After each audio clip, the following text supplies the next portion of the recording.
Ketua Pembangkang Datuk Seri Anwar Ibrahim enggan menerima kekalahan pada pilihan raya umum ke-13 dengan mendakwa kemenangan memihak kepada Barisan Nasional berikutan manipulasi oleh Suruhanjaya Pilihan Raya SPR. Anwar yang juga Ketua Umum Parti Keadilan Rakyat PKR berkata beliau tidak menerima keputusan bahawa BN telah berjaya membentuk kerajaan pusat dan bertegas akan menunggu keputusan penuh rasmi SPR.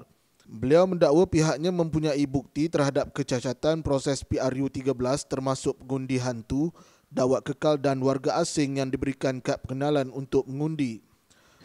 Kita bercadang untuk memberikan sedikit gambaran tentang apa yang berlaku hari ini, konsisten dengan teguran yang dibuat oleh pimpinan Pakatan Rakyat yang disuarakan oleh PAS, TAP dan Keadilan sebelum ini, tentang apa yang kita anggap kecurangan dalam pelaksanaan pilihan raya.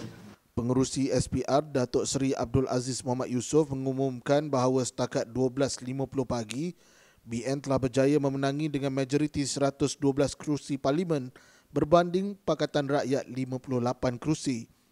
We want the Election Commission to give a satisfactory answer to why this fraudulent process were being condoned or done, and they are clearly, or they were complicit to the crime. Keputusan itu bermakna bahawa BN berjaya membentuk kerajaan persekutuan.